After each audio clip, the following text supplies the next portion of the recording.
Howard served as a Peace Corps volunteer in Bucaramanga, Colombia. There he met Mary Cedarleaf in 1973, and they were married 3 years later in St. Paul, Minnesota. In 1976, Howard earned a master's degree in business administration from the American University in Washington, D.C., and joined USAID. In February 1977, the Howards left for 2 years to live in Lima, Peru, where he worked on loan projects. There is no evidence to suggest that Howard was anything but a USAID loan officer. After Peru, the Howards returned to the United States, and he went to work in Chicago for a company doing environmental work. On March 19, 1983, the Howards had a son named Lee Howard. Howard was hired by the CIA in 1980 and was later joined by his wife, Mary, where they were both trained in intelligence and counterintelligence methods.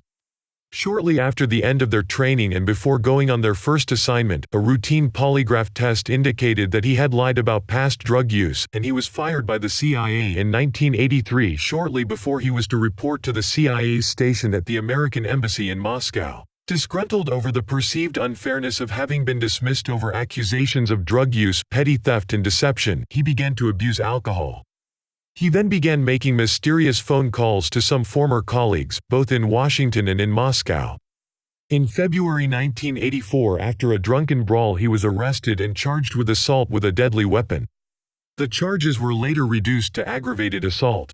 At some point, Howard apparently began providing classified information to the KGB, possibly contacting KGB officers in Austria in 1984 during a visit there. His information has been blamed for exposing Adolf Tolkachev, who was then executed by the KGB. In 1985, the CIA was severely shaken by several security leaks that led to exposure of officers and assets. On August 1, 1985, after 25 years of service in the KGB, Vitaly Yurchenko walked into the U.S. Embassy in Rome and defected to the United States. In the following interrogations by the CIA, he accused Howard and another officer, Ronald Pelton, of working for the KGB. In November of that year, Yurchenko himself redefected back to the Soviet Union. It has been suggested that Yurchenko was acting as a redoubled agent, seeking to fool the CIA with wrong leads to protect one of the Soviet Union's most important CIA double agents, Aldrich Ames. The FBI began watching the Howards in Santa Fe, New Mexico. A search warrant was subsequently secured to tap the Howards' phone. On September 20, 1985, Howard walked up to a member of a surveillance team and indicated that he was ready to talk but wanted first to get a lawyer. A meeting was scheduled for the following week. The following night, however, Howard disappeared.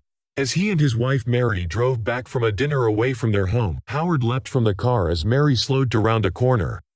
He left a dummy made from stuffed clothes and an old wig stand in his seat to fool the pursuing agents, and fled to Albuquerque, where he took a plane to New York City. Once at home, Mary called a number she knew would reach an answering machine, and played a pre-recorded message from Edward to fool the wiretap and buy her husband more time. From New York, Howard flew to Helsinki, and there he walked into the Soviet embassy. Howard maintained his innocence until his death. He only fled, he said, because he could see the agency had chosen him to fill Yurchenko's profile and wanted a scapegoat. Howard insisted he refused to divulge anything of real importance in exchange for his Soviet protection. In 1995, Howard's memoirs, called Safe House, were published by National Press Books, in which Howard indicated that he was prepared for a plea bargain with the U.S. Howard died on July 12, 2002, at his Russian dacha, reportedly from a broken neck after a fall